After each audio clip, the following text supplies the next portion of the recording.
大家好，我是 Peggy， 欢迎收看《街头华语》的第6集。今天是周末，在街上有许多双双对对的情侣。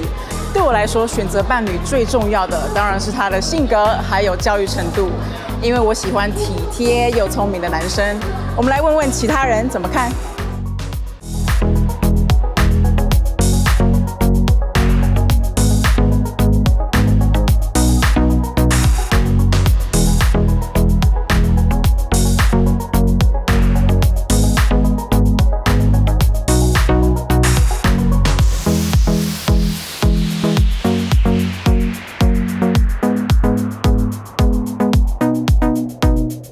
请问一下，对你来说，选择伴侣最重要的是什么？请选2个答案。我觉得最重要是性格吧。我觉得是性格。性格。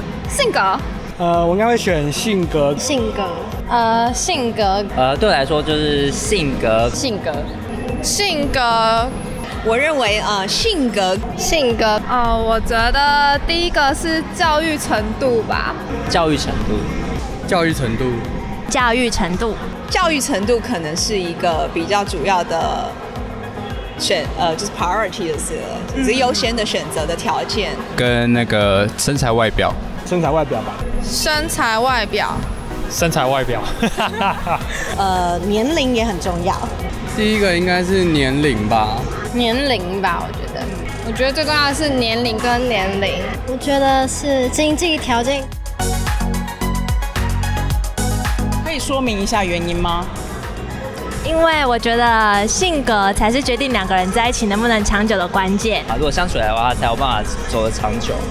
那性格就是相处要合得来才可以。对，然后性格就是一样啊，就差不多，就合不合而已。你必须还是要找一个能够让你觉得，跟你相处起来舒服的人。对，这还蛮重要的。在一起的话，一定会是长时间的相处。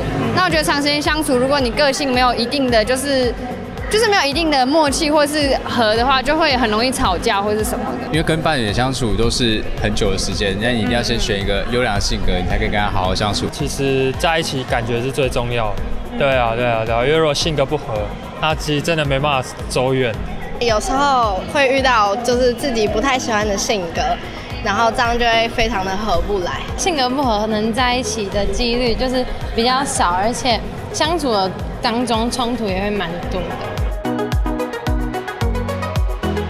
可以说明一下这2个选择的原因吗？我觉得教育程度的话，就是说可能教育程度要比较匹配，才会有共同的话题才可以聊嘛。教育程度跟聊的话题也会有相关。然后教育程度的话，可能就是彼此的比较有话聊，或者是彼此就是可能在认知事情上面比较相近。如果教育程度比较一样的话，就是比较在一个 level 的话，就是想法会比较一样，比较不会有冲突。可以说明一下这2个选择的原因吗？因为身材外表就是你每天都要看他，所以很重要。人类都是外貌协会的，对，其实这还蛮重要。第一眼看的还是会先看外貌，就是外表。人的外观嘛，就是还要看一下，去了解一下，才可以去择偶的条件。可以解释一下为什么吗？因为其实如果你选择一个跟你年纪差太多，或者是就是可能真的20-30岁之类的，那你可能真的跟他之间会有代沟。有时候年龄差距太大的话，个性也会很容易就会出现不一样。我觉得年龄相近会比较有一些共同的话题跟乐趣。相近的年龄可能认识的东西就会比较相近，就会不会差太多。年龄的话，应该会价值观比较近，然后兴趣也可能会比较相同。我会希望我的伴侣是跟我的生活水平差不多，所以如果经济条件差太多或者悬殊太大，生活上会蛮难沟通的。要是你喜欢我的教学影片，可以到 Patreon 上支持我，到 patreon.com Peggy Teaches Chinese 加入会员。会员可以在上面下载所有的学习讲义，观看我分享的幕后 po 文、照片还有短片，还有参加我的直播活动哦。下一场直播活动是5月18号，千万别错过了。最后，我要特别感谢 Jennifer 在 Patreon 上支持我。好的，我们来上课吧。在这次的采访里，我给大家5个选择：性格、教育程度、身材外表、年龄，还有经济条件。大部分是 HSK 4级的生词，也有几个5级和6级的生词。我们会先来看第一个采访问题，接着再一一看每一个答案。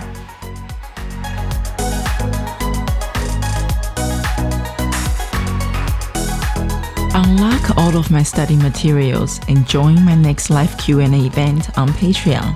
我们下次见。